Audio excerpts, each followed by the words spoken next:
the trip and they canceled the trip, I got a credit back for like $400. So, and I actually made like $200 for them canceling the flight. So that's a good thing. The hotel gave me my money back as well, and the car rental money back. So in essence, the only really money that I lost was the unfortunate event of the WrestleMania tickets, which were like $500. So you minus that with $200, I lost, $300 off the trip. Yeah, that's not bad. I mean, well, it's not good, but it's not terrible. You know what I mean? But still, I mean, for what it's worth. Yeah, and then I got to look at it. All right, well, I would have spent a lot more money than $300. I can tell you that in Houston. So. Well, it's like if you go and you book a trip, right? You book it months in advance or years in advance, or just give it some time, or you do it in advance, you get a good deal. But then if your flight gets canceled, right, and then you have to book another flight the next day or 2 days after, I mean, you are paying ridiculous amounts, like $800. Unbelievable, man. And mind you, that was with a stop. The round trip ticket was like for one way. It's like $1,200. I'm like, you would want to sell that seat at the lowest rate, so this way, you're filling up the plane rather than having it as an empty chair. But I guess they feel people will spend $800, $900, but not this Puerto Rican. Yeah, not this Puerto Rican. I saw a 784. I said, order the pay-per-view for Sunday. Call some friends over. That's terrible, though. I mean, dude, if I was in your shoes, right, and I'm thinking to myself, damn, man, I'm going to WrestleMania. I've never been to a wrestling. I know you've been there, 3 years, 4 years? No, this was like, it's actually my 5th anniversary for me. It would have been my 5th one to go, straight up. But I mean, you're thinking to yourself, wow, I'm going to WrestleMania, I'm going to Houston, da-da-da-da-da, this and that. And then the day that you're supposed to fly out, you wake up and you've got an email. I mean, I don't know, man. I was depressed that day, man. I mean, it's almost like, waking up when you were a kid and you're expecting that Christmas present and then you get a sweater. You got to be kidding, right? Yeah, right. So I kind of had that feeling throughout the entire day. But, I try to spin it and try to make a little bit more positive, and that's kind of like what I came through. Just the hell with it. There's nothing I can do about it. It's Mother Nature telling me not to go nowhere. I've been through so many, and I'm thinking about actually going to Backlash at the end of this month in Providence, so we'll see what happens. Did you guys get snow in Stanford? I mean, it snowed up here today. Rain. A lot of rain and heavy rain. We had snow up here, and it was actually, I woke up earlier this morning, and it was coming down like crazy, and then it's been on and off throughout the day. I think the ground's too warm for it to stick, but we had snow showers up here, which is crazy for April 7th, right? I mean, spring started a few weeks ago, right? So I don't know what's going on here, but nonetheless, nobody cares about that anyway. Whatever, I don't know. Screw it. All right. So what now? Want to talk Raw? Let's talk Raw. Come on, let's start this thing off here. Someone ring the bell. Mae Young. Ding ding. Ding ding. That's a great ring a bell. What's that from WCW? Ding ding. We need Mae Young, right? We need Mae Young here, man. She could do something for us. She can ring your bell. Yeah, right. Oh, yeah, right. Wait. Not in that way. You know what I mean. It's rated PG show. Yeah, right. All right, let's talk Monday Night Raw. We'll do Monday Night Raw here. We'll run it down. We'll try to get through this before the hourly break, and then in hour number 2, I don't know what we're going to do in hour number 2. Let's just take live phone calls. We'll just go with the flow here. Take live phone calls in hour number 2. Let me give the number out one more time, 724-444-7444.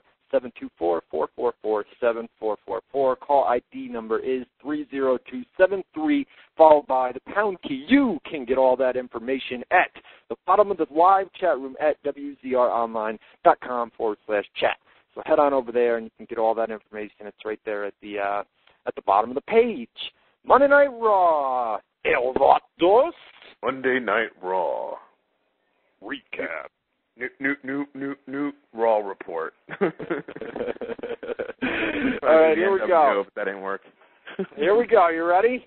We kicked things off with a WrestleMania highlight packages with the still photos. They want you guys to order the replays. Throw down that $55 or $59. Is that what the replay costs? Is it $55? Same price, $54.95. Is it really? They don't give you a deal on the. Nah. Not in these times, right? And you I don't think they ever did, actually. I think they've always had it the same price as the pay-per-view, the actual live pay-per-view. Yeah. So we had run down the opening segment here. Randy Orton came out, and basically on our WrestleMania show yesterday, we said they were going to do an angle where Triple H used the sledgehammer to beat him last night or Sunday night at WrestleMania, and came out. He was interrupted by Vince McMahon, and you take it from here, brother. Well, Vince obviously comes down and starts talking his trash to Randy Orton. What amazes me is you kind of knew that this was going to end up being a match between those two. Yeah. I mean, it's just how Vince comes out, how the conversation with Orton, and then, of course, Vince challenges Randy Orton, to fight that at that night. Yeah, to fight later that night. I mean, that was the basic gist of the segment. Vince McMahon comes out and challenges Randy to a fight tonight, and Vince agrees to it. Orton actually says, "Vince, you're scared." Da-da-da-da-da. Cool promo by Orton where he said, "Where's Linda Ben?" or "What about those grandkids of yours?" Da-da-da-da-da. Is that who I should take out next? Which was typical Orton. Just great heel. I love Orton. I know. I like the heels, and there were a group last night of absolute marks. You know what I mean? Just reminds me of like RKO and the You Still Got It chance for Steamboat and just other. I mean, there were a group of them, just a big group that seemed like they were in one area of the arena. Reminded me of ECW or Ring of Honor. That reminds me of a show in Philly, or you're at MSG or Philly, and it's just people are just. And it was like Houston. I'm like, all right. I love that. You know what I mean? I mean, well, it was Houston, but you've got an extra amount of marks in Houston for WrestleMania. For WrestleMania, exactly. So that kind of gives you an idea of their audience right there, what you actually heard live in Houston at the arena. Yeah, but I mean, how many of those people that were inside that arena last night were actually from Houston? You know what I mean? Yeah, I'm sure a majority of those fans are from outside the Houston area. Probably from Philadelphia, like you said, just a cult, you know what I mean? Just a cult of fans, guys that go and drive to the Ring of Honors and used to go to the ECW shows and take the buses. Yeah, I mean, the people that drive, the Ring of Honor diehards, you know what I mean? It sounded like them last night that were in Houston. And Ring of Honor had a show down in Houston as well. So you had a cult of fans. It was just interesting that they all seemed like they were in the same area. There was like a group of fans that were in the same area, and they'd start these chants and they'd host. Well, I think what's happening is that there's a lot of independent stuff that are going to start piggybacking off of WrestleMania. You know what I mean? You have the Booker T with his convention, fan convention. Then you have the Ring of Honor, of course. I think that's probably going to be a continuing trend where a lot of these conventions, fan conventions, from independent promoters are kind of just piggyback on to WrestleMania. Yeah, but it's the biggest event of the year.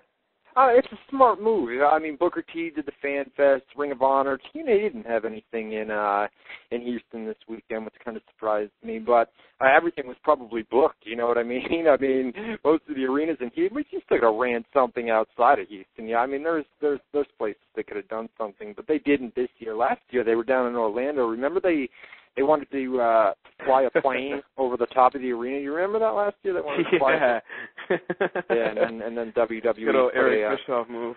Yeah, right. That's what I called that one. When I first heard that, I'm like, yeah, that has Eric Bischoff written all over it. Yeah, right. Or Vince Russo too. You know what I mean? Or Vince Russo, exactly. Any type of publicity is a good publicity. Oh yeah.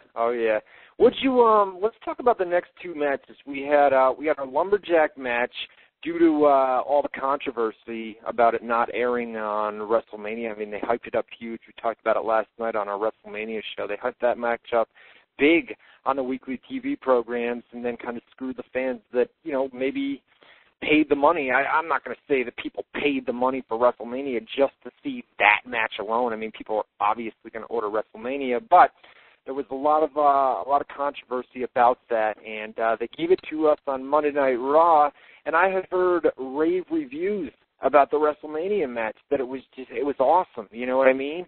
and then they came out, and something just wasn't clicking. And the same thing goes, we'll talk about these two matches at the same time, the same thing goes with the match that aired after that, and that was the Raw versus SmackDown. They had Melina and Gail Kim in the ring for quite some time, and something just wasn't clicking, you know what I mean? Both of those matches, and I sent you a message, I said, man, there were so many botched spots in that lumberjack match, and then they followed it up with the Divas match, and there were just botched spots galore, you know what I mean? And I felt it was a bad way